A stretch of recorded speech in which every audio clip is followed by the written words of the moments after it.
ويتا سماياتو ويتا مدر بحرو أبي شميم كيوم نطم زفكرو أحفرهم سلام أكيد كابرهان زولعكا عدن صلاحتك أحفرهم كم سلكا أحفرهم لي نلأكل بي أحفرهم لي أبن حزبي أحفرهم بسحهم كماميرهم أطوار تخمرو نسيلهم نيرو فطرتهم زسعرو أحفرهم موني تخالي لأختهم يحزنو لكت سعرتهم وجو يكدنو محلى نيكت سانتا زعابيو سلكي المفترات سيطان زساسيو عمس مغنتهم لغيتنا ماتوا በመጀመሪያ ወዳጅም ጠላትም ማወቅ ያለበት የኢትዮጵያ ሕዝብና መንግስት የሀገር መከላከያ ሚኒስቴር ክህደት ተፈጽሞበት በገዛ ወገኖቹ ጥፋት ሲካሄድበት የኤርትራ ሕዝብና መንግስት ወደሱ የሄዱትን ወታደሮች የያዘበት ወደ ፈለጉ እንዲሄዱ የደገፈበት መንገድ የሁል ጊዜም የኢትዮጵያ ውለታ ነው። ማንም አክቲቪስት ነኝ ብሎ በተናገረው እንትን የሚበላሽ ጉዳይ አይደለም። አንድ ነገር የተከበረው ምክር ቤት እንዲገነዘብ እንፈልገው፣ በችግር ቀን ሰው አብሮ አይቆምም። እንኳን ሰው የራስህ ጥላ ጨለማ ሲሆን ይከዳል። ጥላን የምታየው ብርሃን ሲኖር ነው ሲከተል የምታየው። የራስህ ጥላ ብርሃን ሲኖር ይከተላል፣ ጨለማ ሲኖር ይሸሻል፣ አይታይም። በችግር ጊዜ የኛ ወታደሮች ከሞት ሸሽተው ሄደው የተደረገላቸውን ክብካቤ የኢትዮጵያ ታሪክ አይረሳው። ይሄን እንድንክድ እንድንረሳ እንድንሳደም የሚፈልጉ ኃይሎች ሞኞች ናቸው። አናደርግም። እሱ በጣም ነው የምናመሰግነው የኤርትራ ሕዝብና መንግስት ስላደረገው ነገር። سلام تخاتاتلتي سول ميديا زلزلهم والسلام كم يبزح دكس كنتس إيرتراونت كورمن تاينرس عندامولكم كلاتكم تخاتاتل سول ميديا بلايك جمهور داتلابكم لومي كمزي عبرس تري وزلهم عزي أجد داسوانا وزعما مدبحنا متينا لنا حسابة الرشا كتكاتاتلون دعدمكو أيتت أركان متشب العلمان سلاي حزب تجراي سلاي حزب إيرتراي بزقات أمغا اتزغبرو دلو اب لعلي إيرتران اب لعلي تግራይን እቲ ነገራት እንዳቆጽሎ ይዝኸይ ዘሎ ንሕና ኸኣ ክንቆጽዮ ይግባእ ማለት ከምቲ ንጀነራል ታደሰ ወረደ ኩገድ ኣለዎ ዝበሎ ንሕና ኸኣ ንጀነራል ጻድቃን ከመይ ጌርና ከም ንቆጽዮ ለይትን መዓልትን ክንሓስብ ይግባእና ካብ መቐለ ሃዲሙሎ ካብ አዲስ አበባ ኸኣ ከመይ ጌሩ ሳንጡ ጠቕሊሉ ከም ድወጽእ ክንገብር ክንክእል ኣለና ካብቲ ዝሕዝነካ ኸኣ لعلي بعل أبي أحمد لعلي توم أزستي ناي حيل أير نا إثيوبيا خوينو سراويتنا فيدرال نا إثيوبيا كوتشي يقولون كأطوال لو ندابله ليتن معالتن كزارب زوع زنبره حجي خا أزي أقداس حبريتها مسكينا سلوزلو مجمرتا جن صاركان انتا يزبني رقم مجمرتا تما أهلاي من قستي سروحو زي فتصمغلو خالي من قدي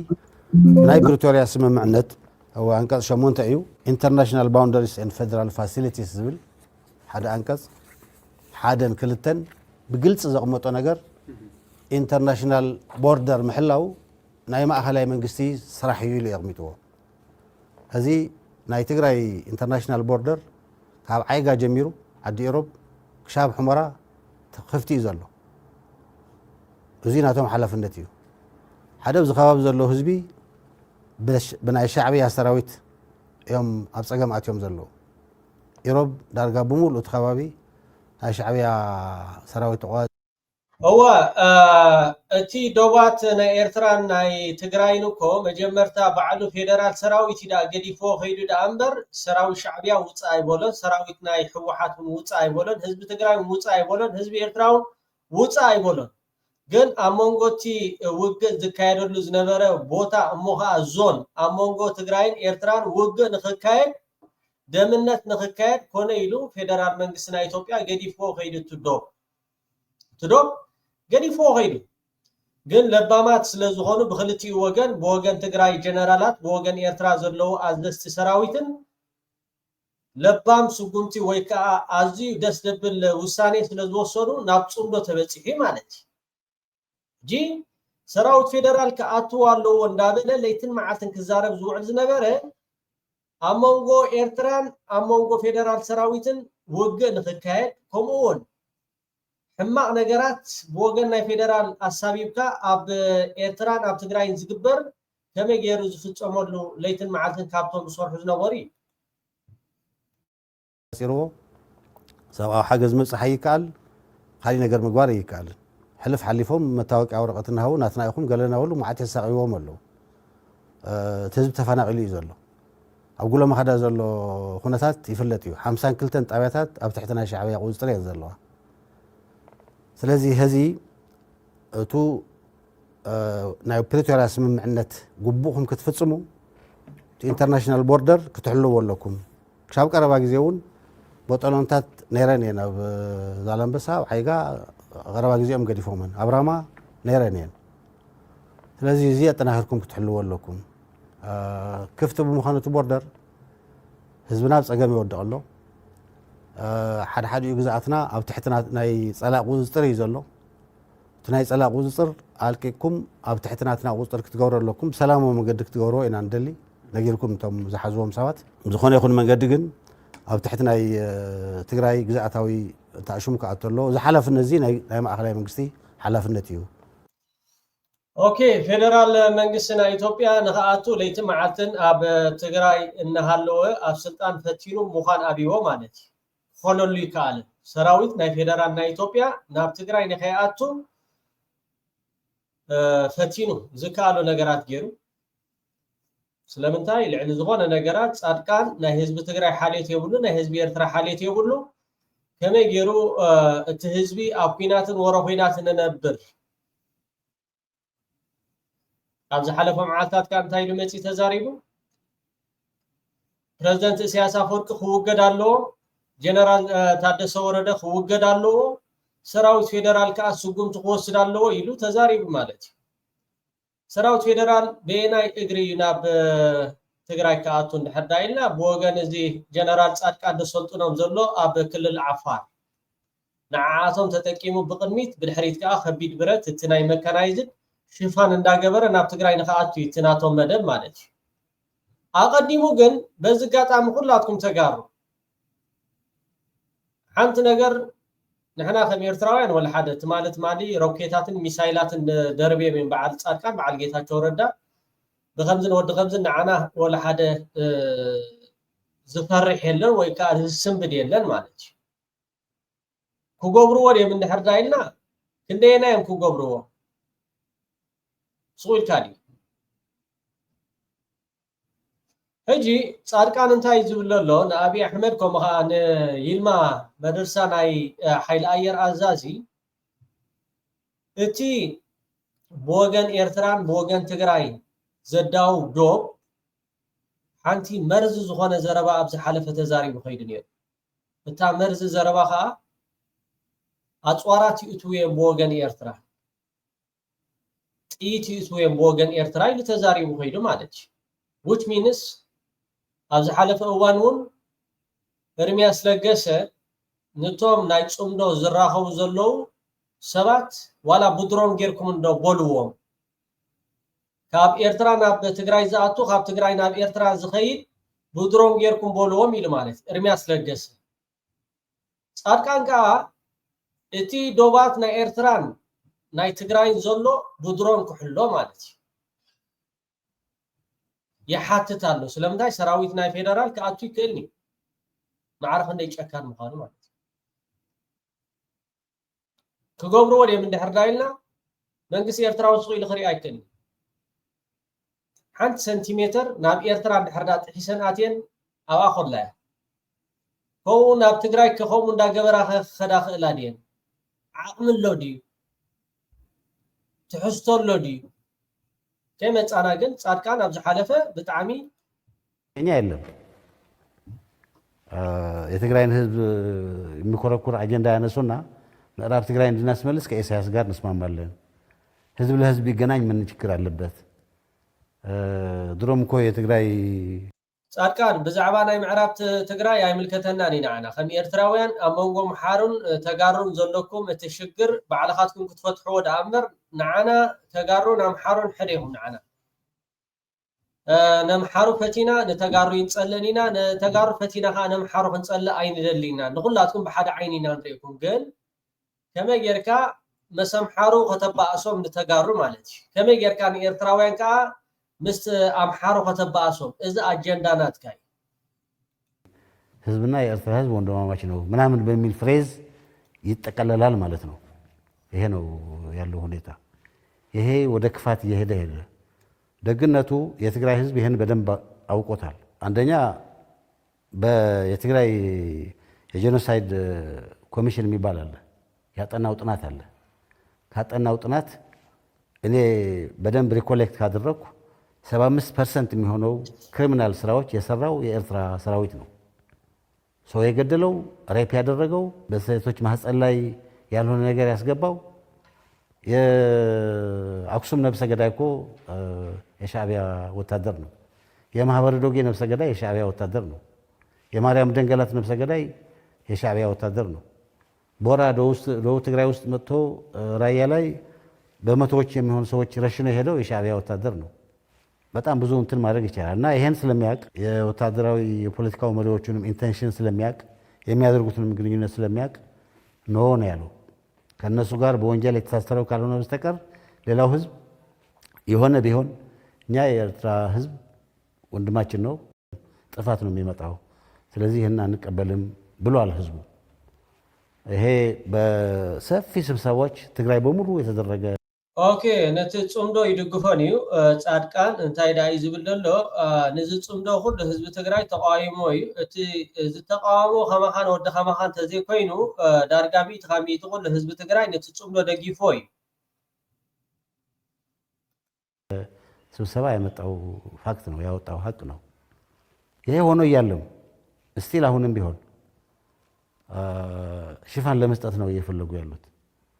አሁንም ቢሆን ከሻዕቢያ መንግስት ጋር ሆነው ጦርነት ለማድረግ ነው የሚያስቡት። ምስ መንግስቲ ሻዕቢያ ኮይኑ ማንም አምሓራ ይኹን ትግራዋይ ውግእ ክከፍት ዝደሊ የለን። ብወገን ፌደራል ግን ለይትን መዓልትን ኩናት ኣብ ልዕሊ ኤርትራ ክንከፍት ኢና ይብሉ ኣለዉ። እዚ ከዓ ተጋሩ ይፈልጥዎ፣ ኤርትራውያን ይፈልጥዎ፣ ኣምሓራ ይፈልጥዎ። ስለዚ ከመይ ጌር ንዓኻ ንበይንኻ ተሸፊንካ ማዕረ ክንደይ ጨካን ምዃንካ ግን ንህዝቢ ትግራይ ኣብ ዕፅዋን ክባን ከተእትዎ ዶባት ናይ ኤርትራስ ብድሮን ክሕሎ ክኽእል ኣለዎ ኢልካ ንበዓል ኣብይ ኣሕመድ ንበዓል ይልማ መደርሳ ምሕታትካ ማዕረ ክንደይ ጨካን ህዝቢ ትግራይ ኩላትካ ተሲኢኻ ልዕሊ ኣብይ ኣሕመድ እዚ ይፀላኢኻ ልዕሊ ኣብይ ኣሕመድ መን ይፀላኢኻ እንድሕር ዳይልና ጻድቃን الشعبية كي حفرة حنقة شبت متصن دحر دايل كا شبت همتي كني أصواراتن كمون تتكوستن بويو تويلكم حجها مساتهم تراخيبو لما عنتي مسعال أبي أحمد تي دوباتنا إيرتران ناي تقراين دلو بدرونات كحلو خلالو بو نبرت سلازاتو زبل نقراتي العلوت الزخات صادقان كان ناي تخفى هانداس خوينو له حساباتشو انتناتشو سفينو እስካሁን ድረስ በፈለጉት መንገድ አልሄደላቸውም። በፈለጉት መንገድ ያልሄደላቸው ዋናው ምክንያት ትግራይ ውስጥ ያለው የህዝብ እንቅስቃሴና እነሱ የሚፈልጉትን ነገር አለመቀበል ነው። ትልቁ ይሄ ነው። ወጣት ስጡን ይላሉ። አሁን እኮ መመሪያ ወርደዋል። ከእያንዳንዱ ቀበሌ 16 17 ወጣት ስጡን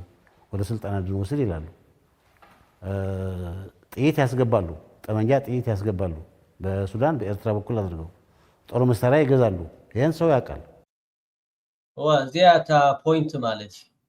زيادة بوينت بتجراي بإرترا جيروم أطوارات ناب تجراي يأتو بسودان جيروم أطوارات ناب تجراي يأتو سلازي إذا دوبات ناي تجراي ناي إرتران بدرون كحلو خلالو بدرونات جيركا أو زخونة زاتو زوات ختتل فقبرلو خلالو ويزولو صادقان مالتي ትግራዋይ በዝጋጣሚ ፈታዊኻን ጸላይኻን ይዕር ይመታን ክበር ሃልካ ገሌኻ ኣይውዑ ኣይዝሑል ደንበርበር ትብል ዘለኻ لو معنتي مس أبي أحمد تراخيبهم بزعباتي زخيد دولو خناتات أزيو تيناي كل الأمحارة أزيو سلازة تحساسب نتي حيني تفتيرو زولو خابو خاب جيزي ناب جيزي سقات نتي ما أكلاي منقس نداخونا يخيد سلازولو نزين مكتاوي كان نزين معصاو قالدو قربتي كا عند حردا تخايلو شفان بدحريت ناي ميكانايزد እንዳገበርካ ነቲ ኣብ ክልል ዓፋር ጻድቃን ዘሰልጥኖ ዘሎ ውግ መጀመርታ ናብ ትግራይ ንምኽፋት መጥቶ ፍርክስክሱ ማውጣት ያስፈልጋል። ቲፒኤልኤፍን ኢትዮጵያ የባህር በር እንድታገኝ ህወሓት ነው መጀመሪያ መሰበር ያለበት። ስብር መጀመርታ ኤርትራ ዘይኮነትስ ህወሓት ይኽረም ክል ዘለዎ ይዝብል ኣሎ ካዚ ልክዕ ተላኣኽ ናይ ጻድቃን ተላኣኽ ናይ በዓል አብይ አሕመድ ትግራዋይ ኢድካ አሜሪካ አይትጸበ ንዝዝ መጻካ ዘለዎ ሕጅ ቀሊል ጉዳይ አይኮነን ንሕና ከም ኤርትራውያን ወላ ሓደ ክገብሮዲ አይ ክገብሮኒ ንዝብል ሕቶ ሓቢርና ህርየና ማለት እዩ ዓቕሚ ስለዘይብሎም ዳ እምበር ንክገብርዎ እንድሕር ዳ ዓቕሚ ሃልይዎም ኮይኑ ሕጂ ክገብርዎ ክእሉ እዮም ጻድቃን ስለዝበሎም ወይ ጻድቃን ስለዘይበሎም አይኮነን ገር ማዕርፍ እንደይ ክፉእ ምዃኑ እቲ ዝበፅሐና ሓበሬታ ሎማዓንቲ ጻድቃን ጽባሕንጎ አብይ አሕመድ ዶ ይልማ መደርሳ ዶ ካልኦት ብርሃኑ ጁላ ዶ ገለዶ ኢልካ ደይ ሓጢያትካ ወይ ካ ደይ ሓጢያቶም ከይተሰኩሞም ንአብይ አሕመድ ከማ ዘይ ሓጢያት ከይተሰኩሞም ጻድቃን እዩ ነዚ ውጥን ነዚ አጀንዳ አማኻሪ ናይቲ ሚኒስትር ምክልኻል ናይ ኢትዮጵያ ኮይኑ ናይ ከም በዓል ብርሃኑ ጁላ አማኻርቲ ክፋእ ብሕልፊ ኣብ ልዕሊ ህዝቢ ትግራይን ህዝቢ ኤርትራን ዝግበር ደሎ ውጥናት ኣብ መንጎ ኤርትራን ትግራይን ዘዳው ዶብ ብድሮናት ጌርካ ክሕሎ ክኽእል ኣለዉ ያ ህዝብ እንቅስቃሴና እነሱ የሚፈልጉትን ነገር አለመቀበል ነው ትልቁ ይሄ ነው ወጣት ስጡን ይላሉ አሁን እኮ መመሪያ ወርደዋል ከያንዳንዱ ቀበሌ 16 17 ወጣት ስጡን ወደ ስልጣና ድረስል ይላሉ ጥይት ያስገባሉ ጠመንጃ ጥይት ያስገባሉ በሱዳን በኤርትራ በኩል አድርገው ጦር መሳሪያ ይገዛሉ ይሄን ሰው ያውቃል መን ይሰብ ዝፈልጥ ብዛዕባ ዝን ፈልጦ ነገር የለን በወገን ለዓለው ሰብ ስልጣናት ናይ ትግራይ አጽዋራት ካብ ኤርትራ ይእቱ ወይ ካ ይገዙ ከም ዘለው ይተዛረቡን ኤርትራውን አይተዛረበትን ጭብጥ ወይ ካ ዝኾነ ነገራት ካ ናይ ሳተላይት ዲ ወይ ካ ዝኾነ ነገራት ከተምጽፍ ትክላለካ ንሕና ህዝብን ህዝብ ክራኸብ ኢና ሪኢና ማለት አጽዋራት ዳት ማለት ማሊኮ ስኻትኩም እንታይ ዲኹም ተሰማሚዑ መጽኢኻ ጻድቃን ተኻ ተሰማሚዑ መጽኢኻ እቲ ሰራዊት ናይ ትግራይ ኮ አጽዋሩ አይውረደን አሎ ንኸውርድ ይኹም ግን ተሰማሚዑ መጽኢኹም ኣብቲ ወረቀት ማለት እዩ ከምቲ ኣብ ማስ ሚድያ ትብልዎ ግን እሱ ይኮነን ዕላማ ነይሩ ነቲ ሰራዊት ናይ ትግራይ ጌርካ ንኤርትራ ንምሕራም ንምዝባጥ ነይሩ አይሰለጠኩምን ስለዚ ንስኻ ኢኻ ክትውገድ ዘለካ ንስኻ ኢኻ ክትእለ ዘለካ ታደሰ ወረደ ይኮነ ብርሃኑ ጁላ ይኮነ ደብረ ጽዮን አይኮነ ዘይ ሓጢያቶም ከይተሰኩሞም ጽባሕ ንጎ ልዕሊ ዝኾነ ነገር ጸላኢኹም እዚ ሰብ እዚ ዶባት ናይ ትግራይ ናይ ኤርትራን ብድሮን ክሕለሎ ዝበለ ሎማዓንቲ ርክባት አካይድ ነይሩ ምስ አብይ አሕመድን ምስ ሓይል አየር አዛዚ ይልማ ምስ ሓይል አየር አዛዚ ተፈልጦ ይሁን እዚ ፈለገ ጊዜ ተነስቶ እንደፈለገ የሚያደርገን ህዝቦች ሳይሆን በጣም እንደ ብረት የጠነከረ የውስጣዊ አንድነት ብሔራዊ አንድነታችንን ማንም በፈለገ ጊዜ ተነስቶ እንደፈለገ የሚያደርገን ህዝቦች ሳይሆን በጣም እንደ ብረት የጠነከረ ይልማንታ ይዝብለሎ ማንም ወይ ካ ዝኾነ ካብ ደገ መጺ ዝኾነ ሃገር ንዓና ክትከዓና ዝኽእል ሓይሊ የለን ይዝብለሎ ይልማ ማለት እዩ ሎማዓንቲ ናይ ኢትዮጵያ ሰንደቅ ብዛዕባ ናይ ባንዴራ ገለ ነይሮም ሎማዓንቲ ርክባት ጻድቃን ካ ኣብኡ ተረኺቡ ነይሩ ማለት እዩ ኣብቲ ዝርርብ ማለት እዩ ንሓይሊ አየር አዛዚ ይልማ ከምኡ ከዓ ንአብይ አሕመድ እዚ መልእኽቲ ሂቦም ኣሎ ኣብ ዝቀረባ መዓልታት ከዓ እዚ ሰብ ዚ ከዓ ኣብ ትግራይ ትኩረት ክግበረሉ ዝግባኦ ጉዳይ እንተሃለወ ሰላም ናይ ምጽናዕ ጉዳይ ሰላም እናሃለወት ንሰላም ተዘይሰሪሕኻ ሰላም እናሃለወ ኢድካ ብንእሽተያት ዝመስሉ عنكفكفات سلام تدناقفات تزمت تقم نخل إذلك نتا سلام كفرس السرح أكلت راح يكون زقدا سلام زفرس أكل موصي يفلتي ስለዚህ ኩላህና ተጋሩ زارخيبنا يزلنا سلام حلينا سلام كصنع سلام نمريت كورد ملوء خون ام مغبارن سلام كدفرسو زخلو من قصقاسات ديليتات كخوننوم طرح زيكونس ططاو كبلو كسرح بزقاطام زي دقيمنا كفو خينري دقيمنا بعششن وعلى قداينا بلنان ناو تشجر كيناتي نهزب تقراي حدرة نمهور تقراي حدرة ندياسبورا حدرة نخلو تقراي حدرة كم حلال في دلي متبال حجر نبرج አሁን ኢኮኖሚያቸው እያደገ ሲመጣ በዓለም አምስተኛው ግዙፍ ኢኮኖሚ ሆነዋል ወታደራዊ አቅማቸውም እያመረቱ አብሮ እንዲሁ እያደገ መጥቷል ሁለቱ ከፊት እያደጉ ሲመጡ ፍልስፍናዎቻቸው ሳይቀር በዓለም ላይ ሜንሽን ይደረጋል የህንዶች ፍልስፍና የህንዶች ዮጋ የህንዶች ምናምን የተባለ ይሄንን ባህል እንዲወጣ ያደረገው ኢኮኖሚክ አቅምና ወታደራዊ አቅም እያደገ ሲሄድ ነው ኢትዮጵያ ለመበልጸግ የሚያስችል ከፍተኛ አቅም ያላት ሀገር ነች በግብርናው በኢንዱስትሪው በቴክኖሎጂው በቱሪዝም በማይኒንግ እየመጣ ያለው ውጤት በጣም ከፍተኛ ተስፋ የሚሰጠው ነው ይህ እድገት በወታደራዊ አቅም መጠናከር አለበት አሁን ቀደም እንዳየነው አጥፍተው የሚጠፉ ድሮኖች በከፍተኛ ቁጥር እያመረትን እንገኛለን እነዚያ ድሮኖች በስዋርም መልክ የሚደረጉ ውጊያዎች ካሉ ወደ ታርጌት ሄደው አሁን ባደጉት ሀገራት እንደምንሰማው የጠላትን ስብስብ ሊያጠፉ ይችላሉ አንደኛ ያየነው ሱሳይድ የሚያደርጉ ራሳቸውን አጥፍተው ታርጌት የሚያጠፉ ዩኤቪዎች ናቸው የሚሸከማቸው ፔሎዶች አሉ በዛ ሳይዝ የሚወሰን ይሆናል ሁለተኛ ያየነው ለሰርቪላንስ የሚውሉ በእጅ የሚገቡ በኪስ ውስጥ የሚገቡ በቦርሳ የሚያዙ አነስ ያሉ ትናንሽ ዩኒቶች وزي ህዝብ ትግራይ ንምፍራህ ኃይሉ ተዛሪቦ ዝነበረ ዘረባዩ ዓቅምነት ህሎግን ቀደም ስገበረ ዓቅሚ የለን ስለዚ ህዝብ ትግራይ በከምዝን ወደ ከምዝን ክትሳናበድ የብልካን አጆኻ ጥራሕና ክንብለካ እንደሊ ኤርትራውያን 75 ሚታዊት ኣብ ትግራይ ነበረ መቅዘፍቲ ኤርትራውያን እዮም ገይሮም ይዝብ ዘሎ ተዘገርም ተጋሩ ባዕሎም እዮም ዘቃልዕዎ ዘለዉ እንተ ሓሳዊ ኢሎም የምፅሉ እዮም ዘለዉ ከምቲ ኩሉ ግዜ ንገልፆ ኤርትራውያን ኣብ ትግራይ ብምእታዎም ናይ ብሓቂ ህዝቢ ትግራይ ጠቂሞም እዮም ምክንያቱ መወዳእታ ዘይከሓድ ነገር ኣሎ ካልእ ባዕዲ መፅኡ ኣብ ትግራይ ዓሌታዊ ምፅናት ክፍፅም ከሎ ኤርትራውያን ኣይቅበልዎን እዮም ምክንያቱ ኣብኡ መእተው እዮም ፖለቲካዊ ሕፅቢ ክገብሩ እምበር ንህዝቢ ትግራይ ከፅንቱ ይኮኑን ኣትዮም ዕላማ ኣለዎም እቶም ካልእ ናብ ትግራይ ዝኣተው ግን ንህዝቢ ትግራይ ከፅንትዎ እዮም መፅኦም ስለዚ ህልውና ሰራዊት ኤርትራ ንህዝቢ ትግራይ ኣዝዩ ጠቃሚ ነይሩ ወያነ ንባዕላ ብበዓታት ተንብዮን ኮይና ንህዝቢ ትግራይ ኣየድሓነቶም ፅንተት ካይፍፀም ግን ታራ ሰራዊት ኤርትራ ሩዱ ነገር እዚ ስነ ልቦናዊ ነገር ገለ ነገር ግን ኣብ ትኮይናት ክፍፀም ይኽእል ናይ ግድን ምክንያቱ ምስ ህዝቢ ፀኒሖም ናብ ሰራዊት ተኽሲ ዝፍፅሙ ክህሉ ኮይኖም ድብያታት እናገበሩ ህዝባዊ ኩናት ክንገብረና እንዳበለት ሓንቲ መስራሕት ከይከላ ናይ ኤርትራ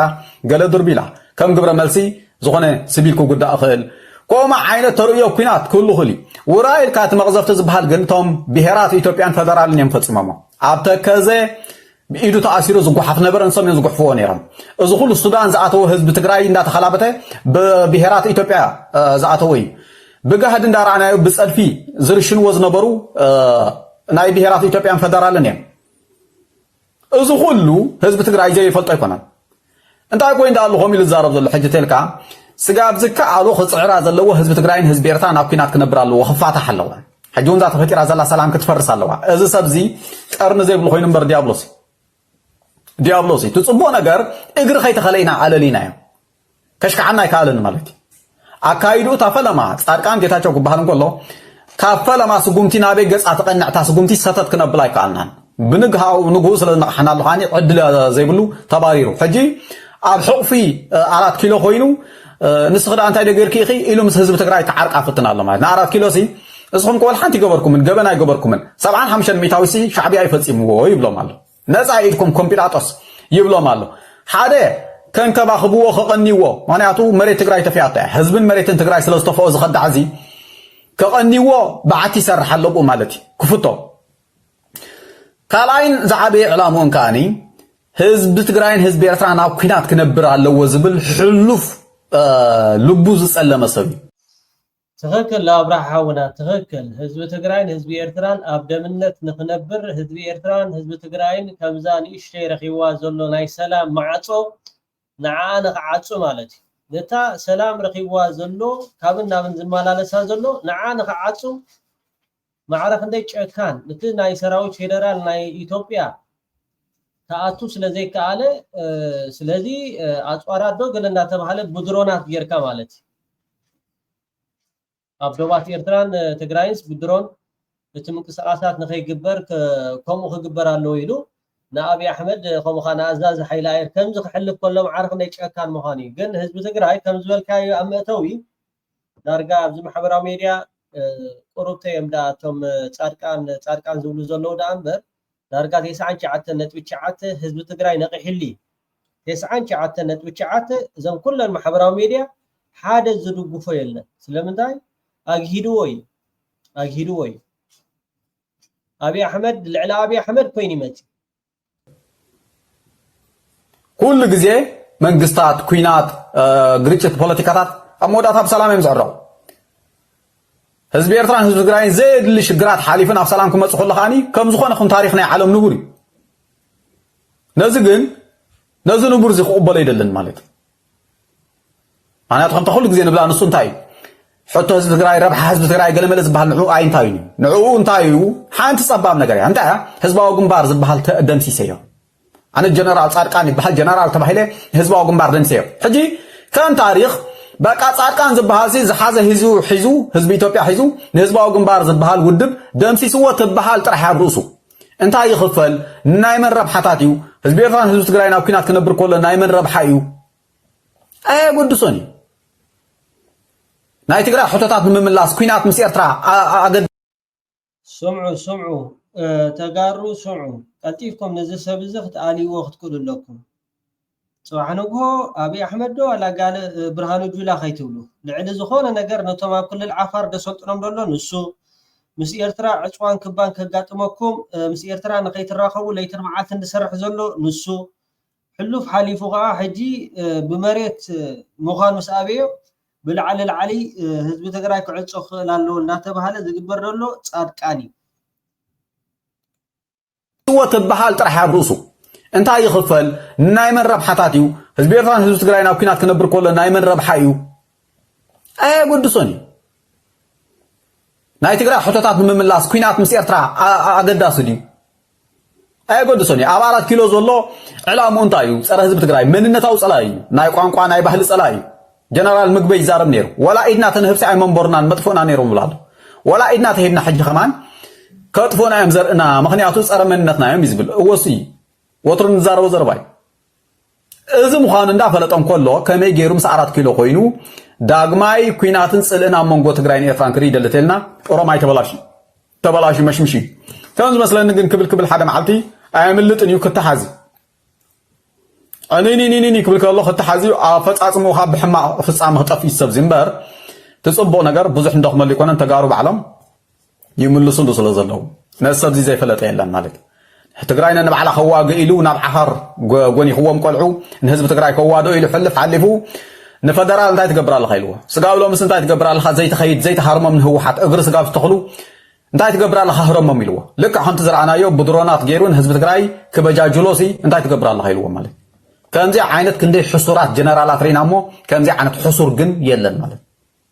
كان زي عينت حما عفصاصما ناي كدع سب تراي فلتني تصبو نجار اب ساعاتو سلسته نقحلو لومي تجارب بعلم فليطو مس يملسلو سلازلو فايده زلو سبا يكون نمباري اتا نايمو داتا نايز عقا سنبت كيروس كنريا خلنا زغرمي معرخن زي عينت عشنت سماي طقس زخون عشنت كاب فلطت حرا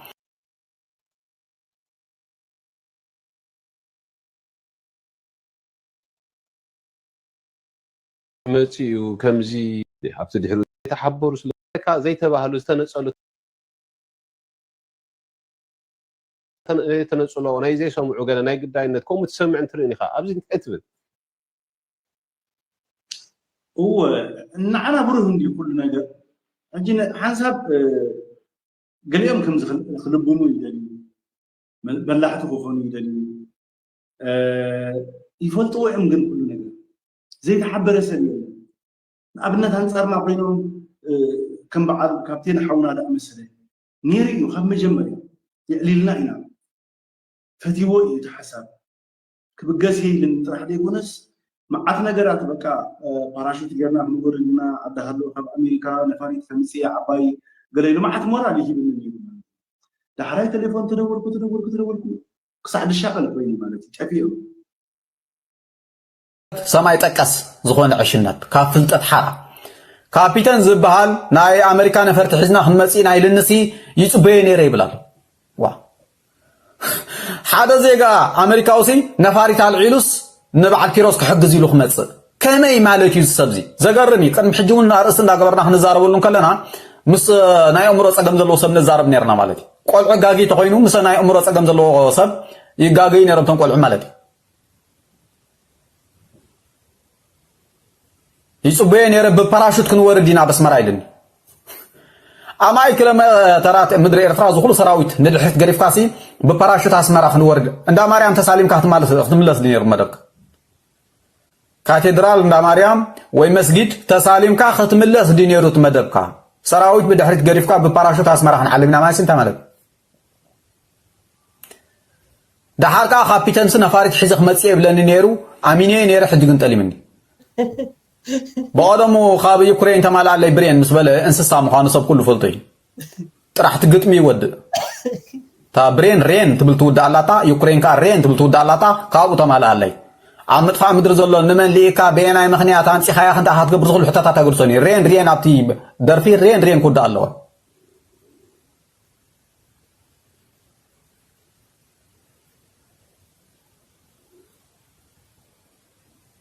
تانكي خاب تركي كي سلازودا مالت كي تودت يا هاكي تانكي خاب تركي بجمل ديم فتاتيحكم صوا ولا متاع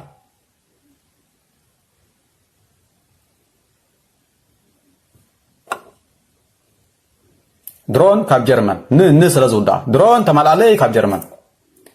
اتناوالنا كمان قدم زي قنططات زبحال كله سخون يدرفانا نبران قنططاسي